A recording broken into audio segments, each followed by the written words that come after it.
बीज देखिएगा, सीड के बारे में, बीज के बारे में। तो ये बीज क्या चीज का बीज? तो बीज है जो फलों के अंदर में रहता है, आम का, इमली का, अनार का, इसी तरह से सेब का, सब में फल के अंदर में बीज होता है। और इस बीज का सुरक्षा क्या देता है? तो बीज का सुरक्षा फल के द्वारा होती है। गुदेदार जो फल होता है, गुदेदार फल के द्वारा ही बीज का सुरक्षा मिलता है, और बीज रहता है फलों के अंदर। तो बीज रहता है फलों के अंदर में, क्योंकि फल से बीज की सुरक्षा मिलती है। फल क्यों पकता है? फल पकता है विकिरण के कारण। सूर्य की जब रोशनी आती है तो सूर्य की रोशनी आने के कारण फल में प्रकीर्णन की क्रिया होती है, और प्रकीर्णन की क्रिया से फल पकते हैं, और फल के अंदर में बीज होता है। अब बीज जो होता है, उस बीज में देखा जाए तो बीज के अंदर में दो भाग होते हैं। बीज का दो भाग होता है, इसका दो भाग, बीज में देखिएगा दो भाग। तो बीज में दो भाग होती है। तो बीज में दो भाग होता है, कौन कौन भाग? नंबर 1 है टेस्टा, इसे चोल भी कहते हैं। और ये पता है टेस्टा कैसे पहचानिएगा कि टेस्टा कहाँ है? बीज मान लीजिए कि आपको चना का बीज दे देते हैं, कैसे पहचानिएगा कि टेस्टा है? वो बीज चना का है तो पहचानना है कि टेस्टा पहचानिए। आम का है, पहचानिए, इसका टेस्टा पहचानिए। तो कैसे पहचानिएगा? मैं बताता हूं। भूंजा हुआ चना देखिए, चना को भूंजते हुए चना को आप देखिएगा, ऊपर का उसका छिलका है ना जो अलग जाता है। तो जो बीज का ऊपर का हिस्सा, चना का ऊपर का हिस्सा है जो अलग जाता है, तो ऊपर का जो छिलका जैसा अलगा हुआ भाग है ना, उसी अलगा हुआ भाग का नाम टेस्टा है, टेस्टा। और उसके अंदर में देखिएगा हल्का येलो कलर से रहेगा। जब ऊपर छिलका हट जाए चने के ऊपर में, आप चना को फुलाकर छील दीजिए, तो जो छील कर कटाया है ना, वो उसका टेस्टा है। और जो उसके अंदर का जो भाग है ना, जो येलोइश रहता है, उसका नाम होता है अंदर का हिस्सा। तो बीज में दो हिस्सा, एक बाहर का और एक अंदर का। तो जो अंदर का हिस्सा जो होगा उसका नाम होगा टेगमेन। टेगमेन ऑब्जेक्टिव में आ जाता है कि बीज के अंदर का हिस्सा क्या कहलाता है? तो टेगमेन कहलाता है। और बीज के बाहर का हिस्सा क्या कहलाता है? टेस्टा कहलाता है। और यही दोनों आवरण के द्वारा बीज सुरक्षित रहता है। इतना ही नहीं, कहने का मतलब है कि जब चना को भून दीजिए और टेस्टा और टेगमेन को मशीन में पीस दीजिए, टेस्टा और टेगमेन के साथ में बीज को पीस दीजिए। जब पीस देंगे तो सतुआ बन जाएगा, सत्तू का निर्माण हो जाएगा। टेस्टा, टेगमेन और उसके अंदर का हिस्सा को जब आप पीसेंगे तो सत्तू बन जाएगा, भुंजा हुआ चना का।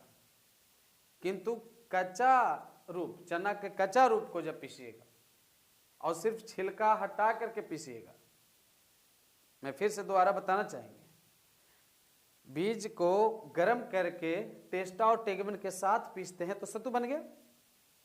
और बीज के ऊपर वाला छिलका को हटा दीजिए, तो जब ऊपर वाला छिलका को हटा करके, और कच्चा बीज होना चाहिए, पका कर नहीं, और अंदर वाला हिस्सा सिर्फ टेगमेन को पीसिए, तो बाजार में आपको बेसन के नाम से मिलेगा। तो जो बेसन तैयार हो रही है वो सिर्फ टेगमेन होता है, और जो सत्तू मिल रहा है उसमें दोनों हिस्सा होता है, टेस्टा और टेगमेन दोनों होता है बीज में। तो बीज का दो हिस्सा, टेस्टा, टेगमेन।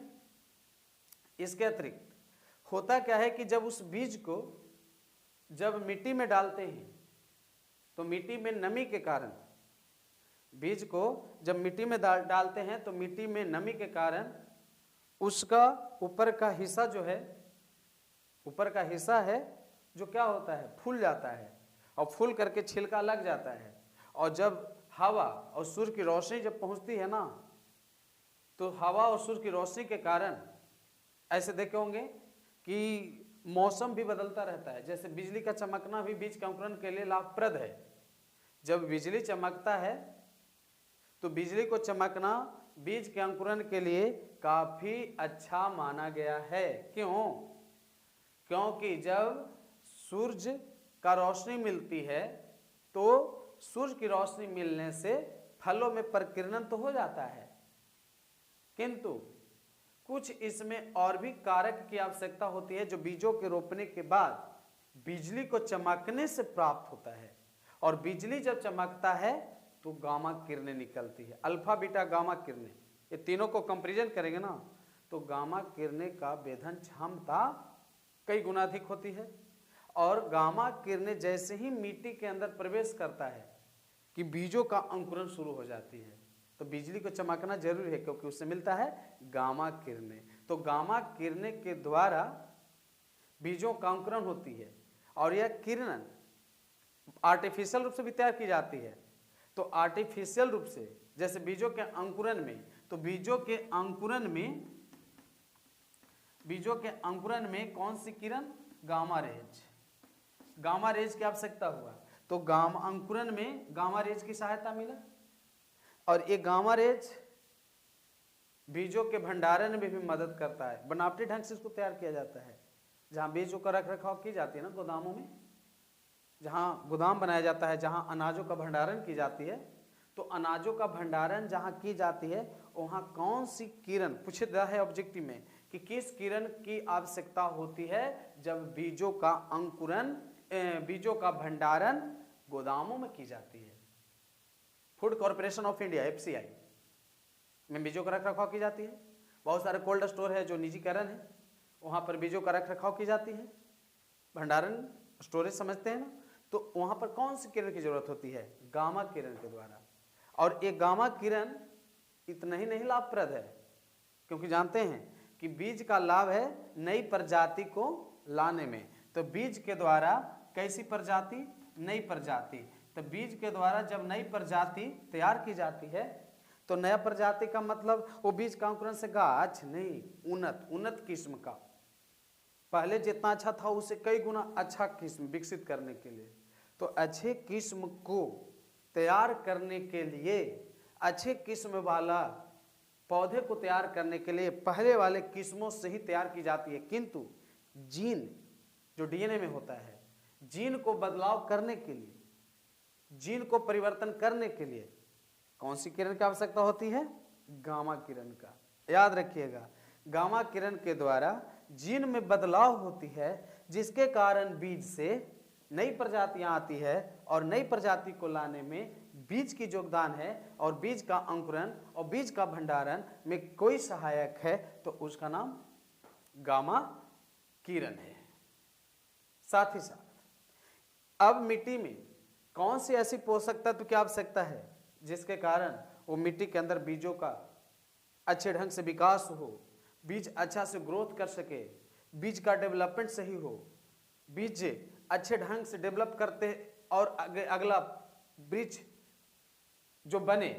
जैसे मान लिया कि कोई लतर वाला बीज है तो लतर बनाएगा, वृक्ष वाला बीज है तो वृक्ष बनाएगा, फसल का बीज है तो फसल बनाएगा। बीज तो अलग अलग होते ही हैं, अब जिसका बीज हो। अब इसमें जीन का परिवर्तन जब हो जाएगा, म्यूटेशन की क्रिया कहलाता है। हम यहाँ लिख रहे हैं जैसे यहाँ म्यूटेशन, तो म्यूटेशन जो है उत्परिवर्तन है, अचानक परिवर्तन लाने के लिए। अब किस में उत्पादन कम हो रही है? हमारे देश में स्वतंत्रता प्राप्ति के बाद हरित क्रांति आई, तो देश में स्वतंत्रता प्राप्ति हुआ तो हरित क्रांति, तो फसलों के उत्पादन में ही ज्यादा वृद्धि हुई। अब देश की आबादी बढ़ रही थी, लोग बढ़ रहे थे और भोजन नहीं मिलता तो दिक्कत थी ना। तो बढ़ता हुआ आबादी के लिए हमें बड़े स्तर पर खेती करना पड़ा। और बड़े स्तर पर खेती क्यों हुआ? म्यूटेशन के कारण, उत्परिवर्तन के कारण। और इसमें टिश्यू का कल्चर होती है। तो म्यूटेशन के कारण याद रखिएगा फसलों के या जीवों के नस्लों में परिवर्तन होता है, तो वह क्या है? म्यूटेशन है, उत्परिवर्तन है। और यहाँ पर बीजों का अंकुरण में गामा रेज की योगदान है। और मिट्टी में पोषक तत्व की आवश्यकता है, और पोषक तत्व जो मिट्टी में मिलता है उस पोषक तत्व को फास्फोरस के नाम से जानते हैं। फास्फोरस चाहिए खेती के लिए।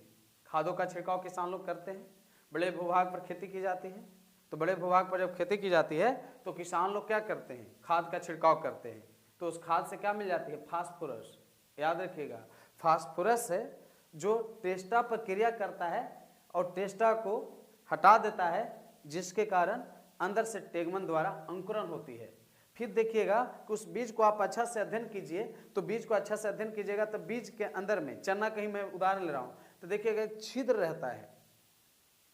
चना वाला जो बीज है उसके अंदर में छोटा सा छिद्र रहता है। वैसे छोटे छिद्र को पता है क्या कहते हैं, माइक्रोपाइल, और हिंदी में बीजांड द्वार, बीजांड द्वार कहते हैं इसे।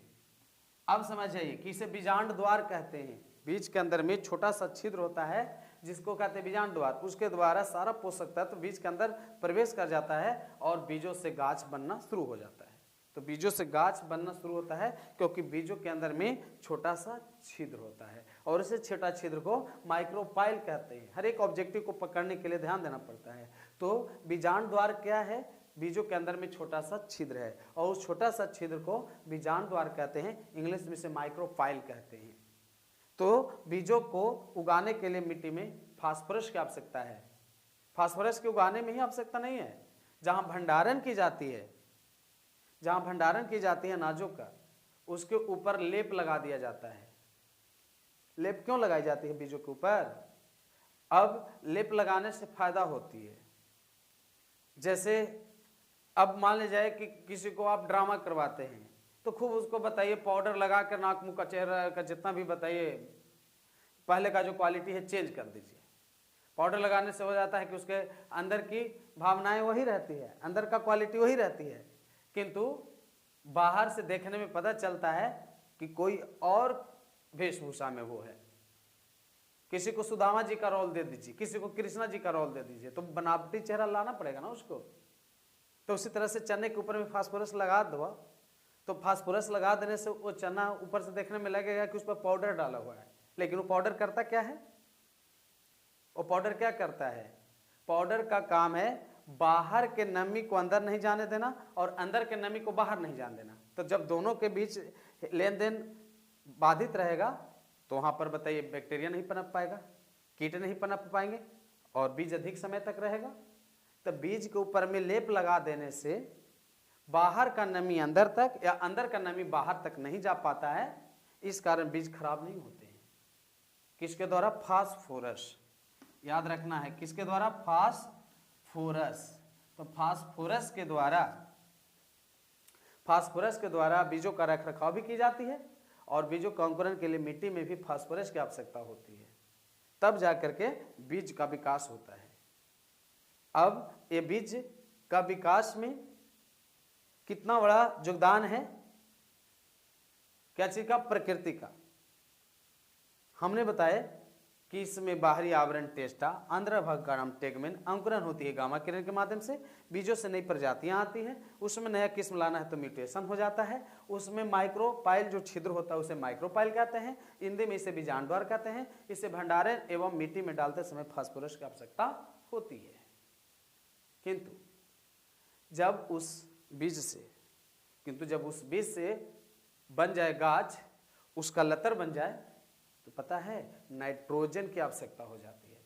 यही तो होता है ऑब्जेक्टिव में, दिमाग घूमते रहता है कि जब बीज से गाछ बन गया तो निम्नलिखित में किसकी आवश्यकता होती है? कड़ाक से लोग फास्फोरस पर टिक लगा देते हैं, गलत।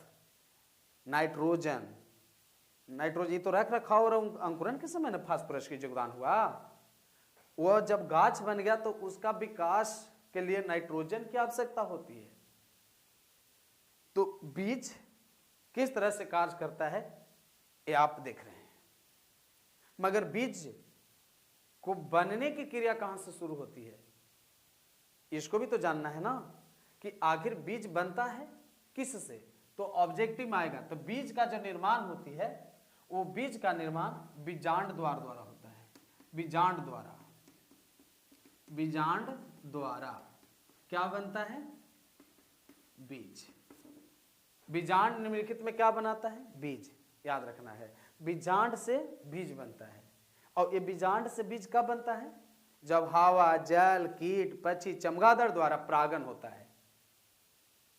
परागन होता है, मैंने वीडियो में बात किया हूं, पहले का वीडियो में, परागन किसे कहते हैं। मेल और फीमेल भाग को मिलना परागन है।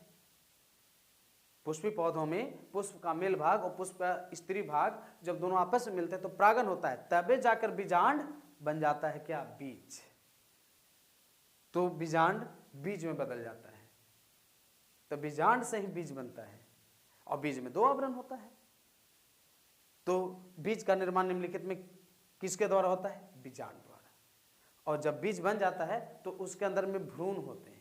देखोगे आम के अंदर में सॉफ्ट रचना होती है ना, और वहीं से उसका बताइए अंकुरण शुरू होती है। तो जो सॉफ्ट रचना है आम के गुठली के अंदर में दिखेगा, सॉफ्ट रचना, मुलायम रचना होती है, वह भ्रूण होता है, और वहीं से उसका नया गाछ बनता है। तो नए गाछ को बनने में भ्रूण का विशेष योगदान है। और भ्रूण का पोषण उसको भ्रूणपोष देता है, उसके चारों ओर का जो एरिया होता है ना, उसी एरिया के द्वारा उसे पोषण मिलता है। तो हम लोग टेस्टा टेगमेन की बात कर रहे हैं। कुछ ऐसे हैं जिसको हम लोग टेस्टा खाते हैं, कुछ है जो टेगमेन खाते हैं, और कुछ है जिसमें दोनों को खाते हैं। तो इस प्रकार बीजों का निर्माण होता है, बीजों का विकास होता है। तो बीज के विकास में किसी का योगदान है तो उसका नाम बीजांड है। यहाँ देखिए, इसका नाम हो गया बीजांड।